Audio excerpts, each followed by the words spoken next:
te rends grâce, je te bénis, je te célèbre pour ces temps d'enseignement. Seigneur, que nous avons passé ensemble, je prie et je confie. Oh, tous ceux qui m'écoutent, Seigneur, qu'ils reçoivent leur miracle au nom de Jésus-Christ. Et Père, ouvre leurs yeux afin de connaître aujourd'hui les 7 clés pour la réception de leur miracle. Et qu'ils reçoivent ce miracle. Comme le prophète de cette génération, je déclare et je décrète. Et que tous ceux qui vont écouter cet enseignement et qui vont mettre en application, à ma Père, qu'ils reçoivent le miracle partout où ils sont, que ce soit dans la télévision, que ce soit dans l'internet, au nom de Jésus, qu'ils reçoivent le miracle. Merci Jésus-Christ. C'est au nom de Jésus et que nous avons prié. Amen. Donc aujourd'hui, nous allons voir les 7 clés pour la réception de ton miracle.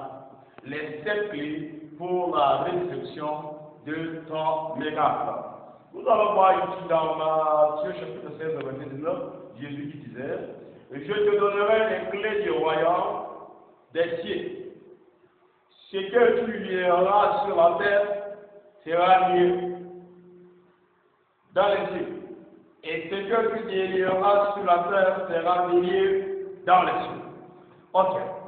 Donc ici, Jésus nous a promis les clés du royaume. Mais quand il te dit, voici les clés, et que toi, tu n'as pas la clé, tu ne peux pas accéder aux bénédictions célestes. Donc, pour accéder aux bénédictions célestes, il y a des clés que tu as besoin. Et que si ces clés, tu ne les as pas, tu ne peux pas entrer dans ton miracle. Moi, celui qui accède à son miracle, je demanderai celui-là qui a la clé ou les clés de son miracle. Donc, à quoi est-ce que Dieu pouvait dire dans Osée chapitre 4, verset 6, il dit, mon peuple est détruit, faute de connaissance. Mon peuple est d'accord avec l'Europe, pas parce que ça est fort, pas parce que les démons sont forts, pas parce que les sorciers sont forts, pas parce que nos ennemis sont forts, mais parce qu'il y a certaines connaissances que nous n'avons pas. Il y a certaines connaissances tout simplement que nous n'avons pas. Il y a certaines clés que nous ne tenons pas. Si aujourd'hui, maintenant je suis dans mon salon, si aujourd'hui je ferme la porte et je mets 1 milliard dans cette chambre, je donne quelqu'un dehors, il ne faut pas accéder. Merci quelqu'un. Je lui donne ses clés, je dis viens dedans, prends ça et c'est là ta passer. Comme il ou elle a la clé, il ou elle peut rentrer facilement et accéder à cela. Mais accéder à cela aussi, si tu reçois ces enseignements et que tu ne les mets pas en application, tu ne peux pas rentrer sans position. Si quelqu'un, par exemple, il a la clé, je lui ai remis là, les clés, mais cette personne n'est pas venue devant la porte pour mettre sur la serrure et ouvrir, il ne peut pas rentrer. Donc tu peux aussi avoir les clés, mais si tu ne les mets pas en application, si tu ne peux pas ouvrir la serrure, tu vas voir que ton miracle peut être devant toi, c'est une chambre vitrée, tu peux voir ton miracle dedans, mais tu ne peux pas avoir accès à ton miracle. C'est pourquoi ma prière pour toi ce matin est que tu puisses avoir accès à ton miracle. Donc aujourd'hui nous allons parler par la grâce de Dieu des 7 clés pour la restriction de ton miracle. Je ne sais pas de quel miracle tu es en train d'attendre. Je ne sais pas aussi de quelle souffrance tu es en train de souffrir. Mais aujourd'hui, par l'onction prophétique, je déclare et je décrète dans ta vie que partout où tu as besoin de Dieu, que Dieu se laisse trouver par toi. Partout où tu te sens mal, que tu restaures ta santé. Partout où tu veux te donner l'élévation, aujourd'hui, par l'onction prophétique, par la grâce prophétique, que tu reçois maintenant, que tu reçois maintenant, que tu reçois maintenant ton miracle. Amen.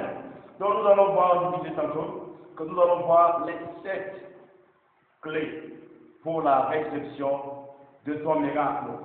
La première clé, aujourd'hui pour la restitution de ton miracle, la première clé, ça se trouve dans Matthieu chapitre 6, le verset 33. La première clé, j'ai intitulé la nouvelle naissance.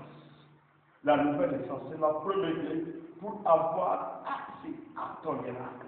Qu'est-ce que tu attends de Dieu? Que veux-tu que Dieu fasse pour toi? Donc la première clé, à ne pas négliger. Si c'est ça ou rien, tu as besoin d'être né de nouveau. Tu as besoin d'être né de nouveau. Tu as besoin d'être né de nouveau. On va lire ensemble. Matthieu chapitre 6, le verset 33, la Bible dit ceci.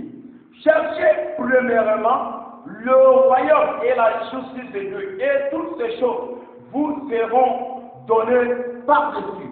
Donc, la première chose qu'on a d'abord à voir comme la clé de ton miracle, c'est la nouvelle naissance. Tu as besoin d'être né de nouveau. Aucune personne peut accéder à une bénédiction du ciel si tu n'es pas né de nouveau, parce que tu es disqualifié. Jésus pouvait dire à une femme canadienne, il dit que non, le miracle, il n'est pas permis de donner la nourriture des enfants aux siens. Il y a une nourriture des enfants aux siens. Donc, un païen est considéré publiquement comme un chien.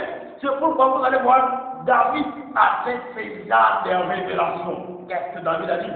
David a dit que lorsque Goliath est venu pour l'affronter, David a dit ceci, il a pris les armes contre les chiens en Israël pour attaquer ces hommes, pour attaquer Goliath. Il dit que tu as des chiens incirconcis, dont les incirconcis sont les chiens, les pécheurs sont les chiens. Parce que sans chien, pour manger quelque chose, vomir et venir manger après. Donc c'est pourquoi David, par cette révélation, il a pris la langue contre les chiens avec.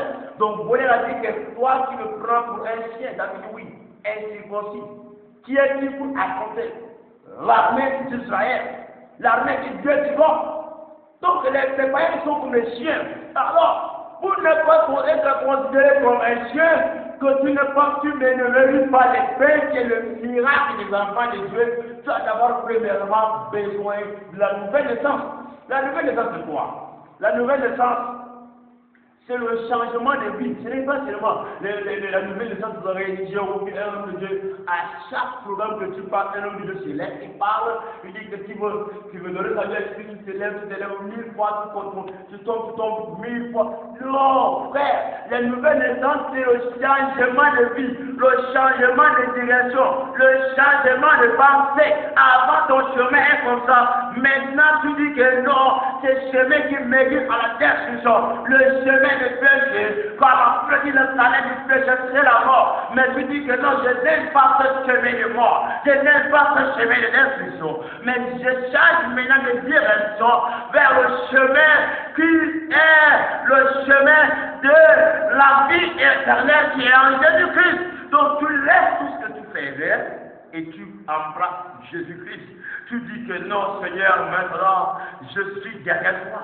Je suis avec toi. Pas seulement derrière toi, tu es en moi. Tu es né de nouveau. Il y a des choses que tu faisais, tu dis non. Avant j'étais, mais maintenant je n'étais pas, je suis. Donc il y a la nouvelle naissance. C'est comme dans 2 Corinthiens chapitre 5, le verset 17, la Bible déclare ceci: si quelqu'un est en Christ, il est une nouvelle créature. Les choses anciennes sont passées. La vie de fornication est passée. La vie du humanisme est passée. La vie de la prostitution est passée. La vie de l'avortement est passée. Tu abandonnes toutes tes mauvaises voies et tu suis le maître. Tu suis le maître. Tu suis le maître. Tu suis le maître. C'est pourquoi mon maître révérend Dieu de l'intuition a pouvait dire Dieu n'est pas fou. Tu abandonnes tout et tu suis le maître. Tu suis le maître. Tu suis le maître. Donc, pour la première clé, pour accéder à ton miracle, c'est la nouvelle naissance. C'est la nouvelle naissance. Chaque manière de faire les choses. Aujourd'hui, tu peux prendre une décision positive en disant que non au péché, oui à Jésus-Christ, oui à la justice. Et tu vas voir que tout toute autre chose que tu vas demander pour accéder à ton miracle facile. Quand tu appartiens au royaume, c'est le devoir du royaume de s'en occuper de toi. Donc la première clé pour accéder à ton miracle, c'est la nouvelle naissance. C'est la nouvelle naissance. Et nous allons postuler déjà vers les deuxièmes clés pour avoir accès à notre miracle. Donc, la deuxième clé pour avoir accès à notre miracle, qui fait partie de cette clé, on appelle ça les pensées. Les pensées. Les pensées. Les pensées. L'homme est le résultat de sa pensée. Ta capacité de réfléchir détermine ta capacité de ta bénédiction. Je répète, ta capacité de réfléchir détermine ta capacité de grandeur. Qu'est-ce que tu devenir? Quel miracle veux-tu? Il faut que tu penses ton miracle et tu vas entrer en possession de ton miracle. Vous voyez, c'est simple. La Bible dit la femme qui a la perte de sang, j'aime cette histoire, pendant 12 ans. Et cette femme a dit quelque chose. Elle disait, la Bible dit, elle pensait en elle-même que si je viens, je touche le pan de l'habit de Jésus, je serai guéri. Ok. Donc la femme a d'abord pensé son miracle. Et après, elle est venue. Et en action, elle a accédé à son miracle. Donc, premièrement, la femme pensait. Une pensée positive. L'objectif de tout le miracle est dans la pensée. Qu'est-ce que tu penses? Qu'est-ce que tu penses? Donc, la manière que tu penses détermine la manière que tu deviens. Ta pensée est ton devenir. Si tu penses fort, si tu penses à des pensées toujours négatives, tu finiras par être n'importe quoi dans la vie. Mais si tu penses à toi des pensées positives, tu vas voir que ta vie finira comme une vie de bonté, de bonheur, de succès, d'élévation. Tu peux même plus de santé en santé. Comment pouvez-vous imaginer? Il y a des gens qui disent, je ne peux pas. Et c'est ceux qui sont malades qui disent, est-ce que je pourrais être guéri? Écoutez, quand une personne a ce genre de pensée, vous n'êtes même pas de l'aider, vous n'êtes même pas pour la personne. Parce qu'il faut des gens qui pensent positif. C'est là où tu vas voir que quand tu as la pensée positive, tu vas toujours devenir grand. Il n'y a pas quelque chose qui peut arrêter un homme ou une femme qui a la pensée positive. Le monde satanique, le monde sorcellerie, le monde démoniaque, ils ont peur des gens qui ont des pensées positives. Tous dans la vie, nous avons des moments les plus difficiles. Les moments où on est comme ça, on dit mais comment pourrais affronter mon avenir? Mais d'une manière ou d'une autre, on dit que non, je le pourrais. Quel qu'en soit ce qui voit ou ce qui ne voit pas. Si les gens ne croient ou croient en moi, je crois en mon avenir. Je crois en Dieu, en le Dieu que je sers. Car dans Daniel, la Bible est là. Ceux qui connaissent leur Dieu, ils agiront avec fermeté. En anglais, la Bible dit, they that they know their God, they shall make effort. Ceux qui connaissent leur Dieu, ils feront des espoirs. Donc, quand tu connais ton Dieu, peu importe la manière que les choses semblent contraires à ce que tu crois, pense positif, crois positif, et tu vas voir, et que Dieu finira par accomplir les résultats de ta pensée. Dieu finira par la pensée est le premier élément des grands hommes qui réfléchissent positivement, qui pensent positivement, quel qu'en soit ce qui arrivera, eux demeurent fermes en Dieu et Dieu finira toujours par changer leur histoire. Dieu finira toujours par changer leur histoire. Bien aimé, ta pensée Il faut les contrôler. Parce que ce que tu penses, c'est ce que tu deviens. Jésus, connaissant la valeur de la pensée, il dit ceci. Si quelqu'un, avant vous, les lois disent, quelqu'un qui couche avec la femme d'autrui, il commet l'adultère. Mais moi, j'ai dit, c'est Jésus qui disait, celui qui voit la femme d'autrui et il convoite dans son cœur, autrement dit dans sa pensée, il a déjà commis la fornication. Alors, si seulement je pense l'étage dans ma pensée, je suis déjà rentré physiquement dans mon étage. Si seulement je pense mon miracle, je pense supporter de 1000 ou 10 000 personnes, et voici je vois les paradis marcher.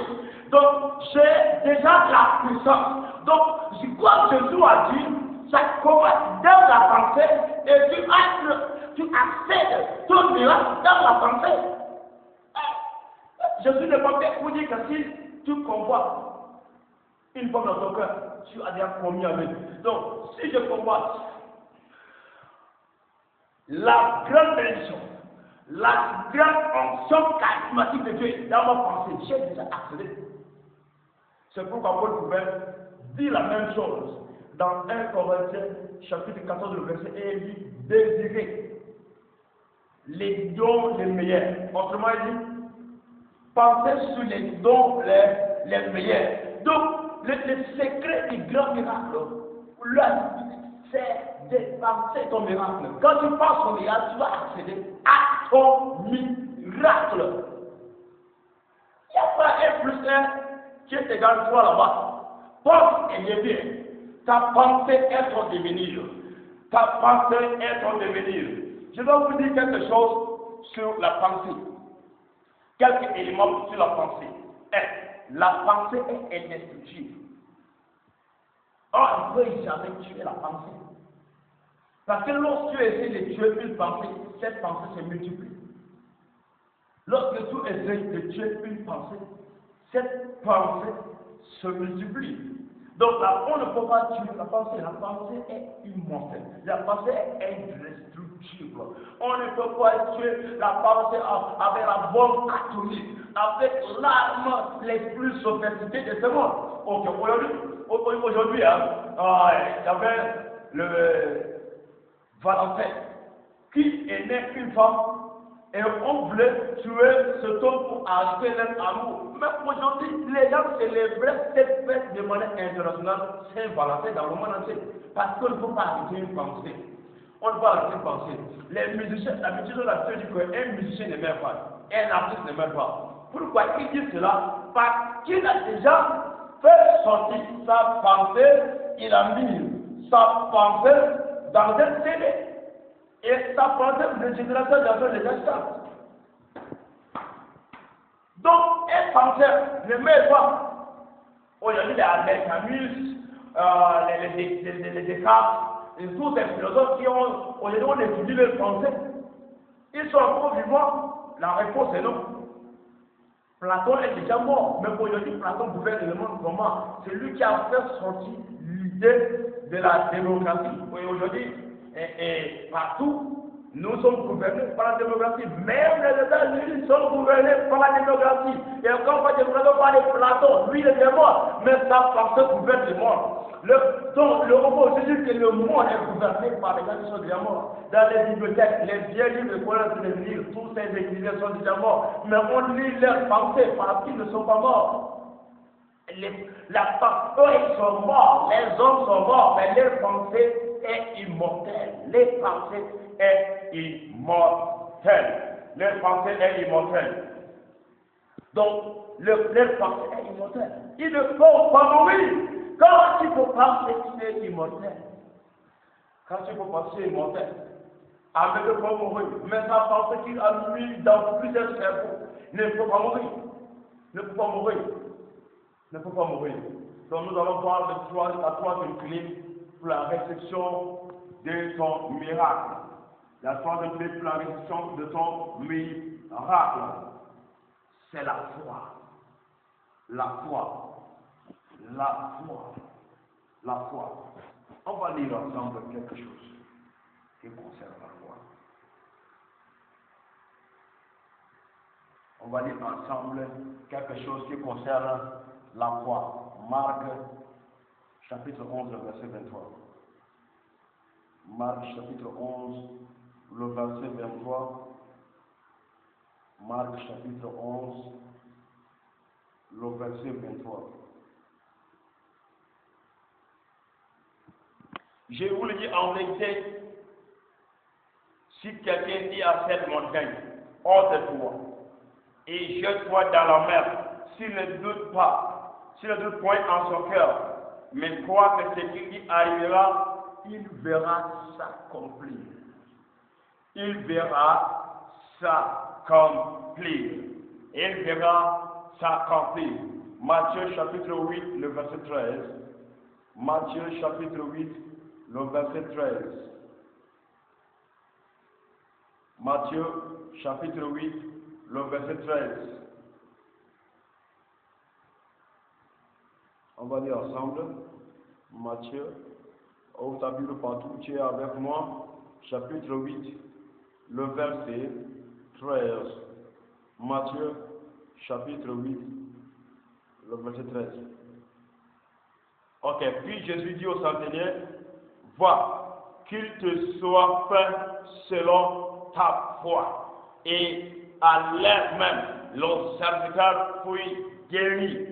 Le serviteur fut guéri. Donc aujourd'hui, nous voyons l'histoire de centenier et Jésus qui dit, le centenier dit que non, maître, je ne veux même pas que tu viennes. Dis seulement un mot. Et mon serviteur sera guéri. Jésus a dit un mot. L'homme avait la foi. Il a poussé, il dit non, maître, tu peux même plus, tu n'as pas besoin de venir chez moi. Je dis non, je vais venir avec toi. J'ai guéri ton enfant. Et l'homme dit non, maître, moi je reconnais les principes des militaires. Et toi, tu es plus grand que moi. Aujourd'hui, par exemple, cet homme, il est peut-être un baron de barons aujourd'hui. Et quand tu vois quelqu'un qui a quelque chose, il y a des gens là qui ne sont même pas riches même. Il a peut-être une seule voiture, des voitures. Et tu vas voir, et que Dieu, il peut tous les serviteurs de Dieu dans le monde procèdent devant eux avant qu'il fasse quelque chose.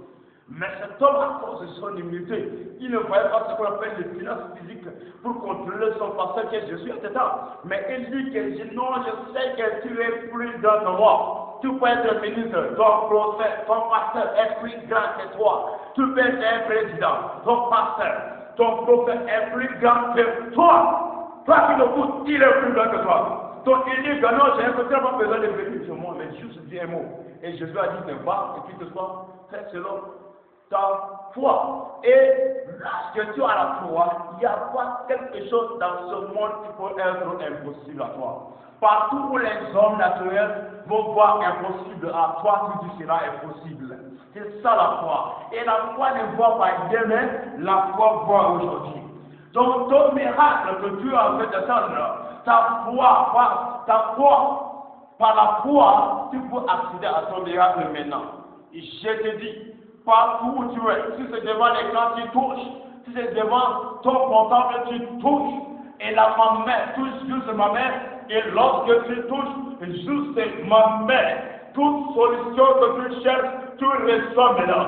Ton élévation que tu attends, tu reçois maintenant. Tu reçois maintenant. Tu reçois maintenant. La foi que tu attends, tu reçois maintenant.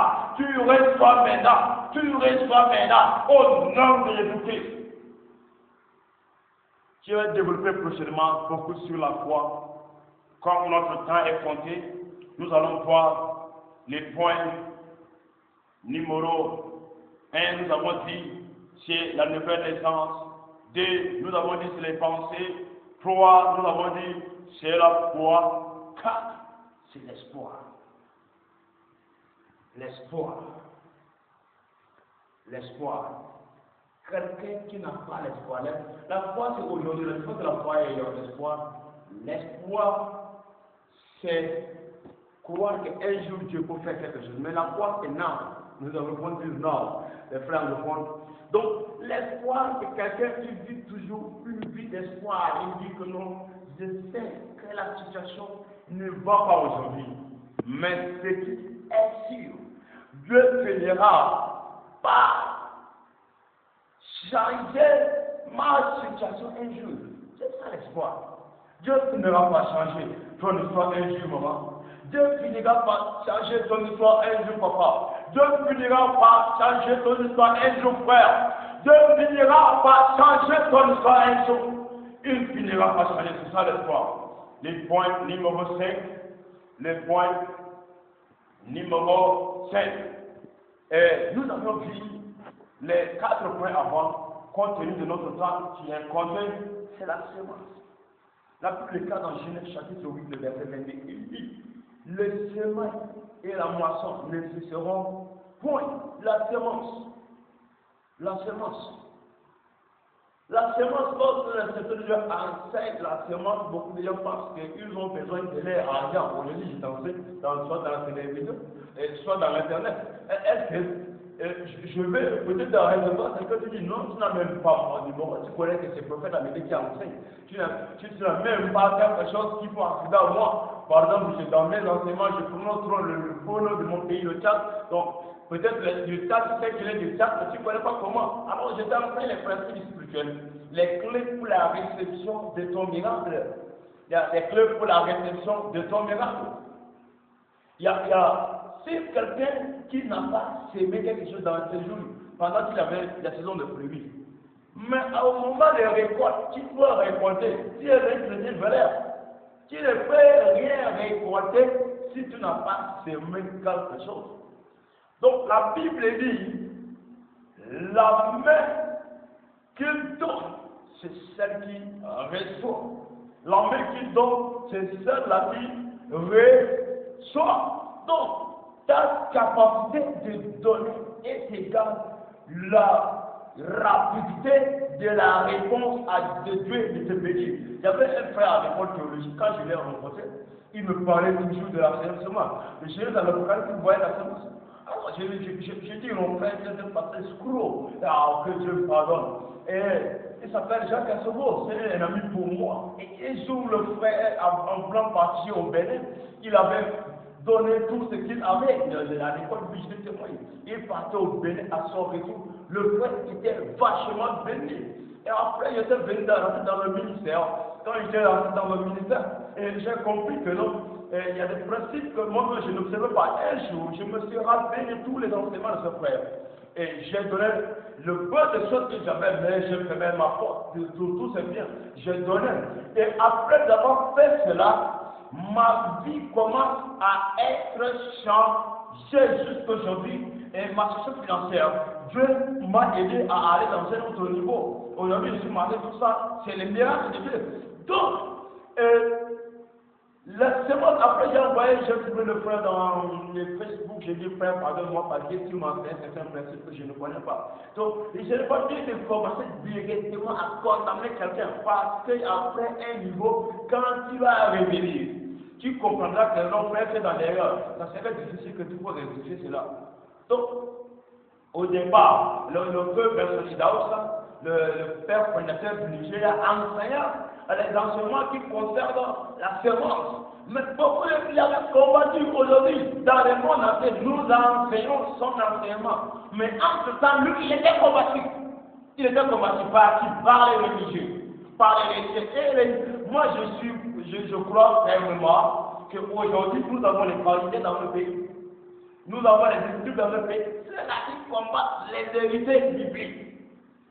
Et que lorsque tu enseignes certains enseignements, on dit ça c'est un escroc biblique. Non, frère, si tu ne comprends pas, demande la grâce de Dieu, tu comprendras un jour. Il y a certaines choses, certains enseignements que tu peux ne pas comprendre aujourd'hui. Calme-toi, tu finiras par comprendre. Tu finiras par comprendre un jour. Donc, il n'est pas question que tu commences à combattre ce que tu ne connais pas. Ce que tu ne connais pas. Les points numéro 6, c'est la prophétie. Le prophète, pardon. Le prophète. Donc, dans 2 Chroniques, chapitre 20, le verset 20, la Bible dit, crois en Dieu et vous serez établis. Croyez au prophète. Non seulement ça, attends, nous allons lire 2 Chroniques, chapitre 20, le verset 20. 2 Chroniques, chapitre 20, le verset 20. Wow, That is wonderful. Quelqu'un dit que non, mais comment tu dis prophète peut être la clé de ma prophétie? Je te dirais que oui, frère, oui, sœur, ton prophète est ton profit. Ton prophète est ta préservation. Ton prophète est ton miracle. Ton prophète a tout ce que tu as besoin.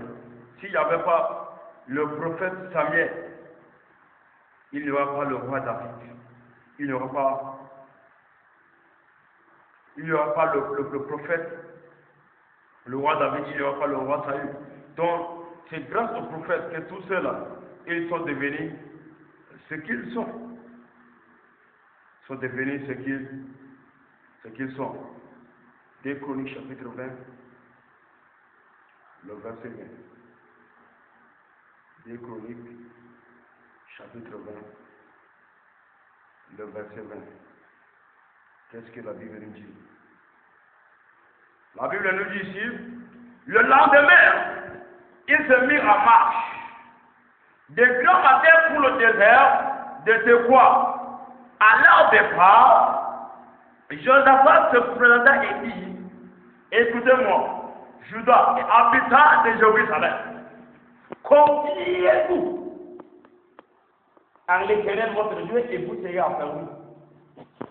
Confiez-vous en ses serviteurs et vous réussirez. Donc la clé de la réussite, la clé de l'accession à ton miracle, c'est ton prophète. Tu as besoin de te confier au prophète, pas de critiquer ton prophète. Pas de critiquer ton prophète. Le prophète, il faut faire des choses qui sont surnaturelles.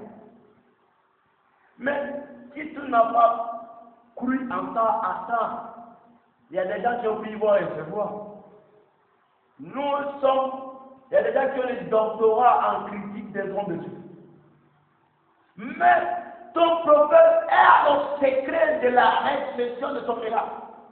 Parce que Dieu ne peut rien faire sans un homme. Même Satan ne peut rien faire sans un homme. Aujourd'hui, je dis la solution d'un homme, c'est un homme. Pourquoi? Parce que le problème d'un homme a été créé par l'homme. Alors Dieu a utilisé l'homme pour remédier le problème de l'homme. Alors Dieu a choisi, il a mis à part ses serviteurs pour être ta solution, pour être ta bénédiction. C'est que tu as besoin de leur bénir pour recevoir ta bénédiction. Dans Genèse chapitre 12, verset 3, il dit à Abraham, si je bénirai tous ceux qui te béniront et je maudirai tous ceux qui te maudiront. Donc parfois, si tu bénis un homme de Dieu, même s'il n'a pas ouvert sa bouche, le prophète en déplacement, c'est la bénédiction de Dieu en déplacement. C'est le miracle de Dieu en déplacement. Donc ton prophète est égal, ton miracle est égal, ta réussite. Dans ton foyer, il dit, en tel le prophète, vous réussirez dans votre foyer, vous réussirez dans votre académie, vous réussirez dans votre boulot, vous réussirez dans toute votre entreprise. Donc je déclare, attention prophétique, toi qui m'écoutes, et que peu importe la manière que tu attends Dieu, que tu réussis au nom de Dieu. Le point numéro 7, et nous allons finir ainsi dans le point numéro 7, c'est le vœu. Nous avons vu dans 1 Samuel chapitre 1, la mère à Samuel, en ce temps, elle a besoin de son enfant, d'un enfant, un enfant. Alléluia. Et là, la femme a fait un voeu, il dit, Seigneur, si tu me donnes cet enfant, je le mettrai en ton service. Il a fait un vœu et Dieu honore les vœux. Beaucoup de gens ne donnent pas les vœux, mais quand un vœu, il honore les vœux. Il dit, quand tu ne peux pas faire, tu ne peux pas résoudre un vœu, il ne faut pas le faire. Donc Dieu, il honore les vœux. Donc tout le septième point, le septième clé pour la résolution de ton miracle, c'est les vœux. Tu peux dire à Dieu, Seigneur, si tu me guéris, voici ce que je peux faire pour ton royaume. Si tu me guéris, Seigneur, si tu m'élèves dans un poste quelconque, voici je bâtirai des églises. Il faut faire vœu en valeur de l'intérêt de Dieu et tu sauras ce que tu dois faire. Soyez bénis, ce prophète Amédée. Merci, que Dieu vous bénisse tous. Amen.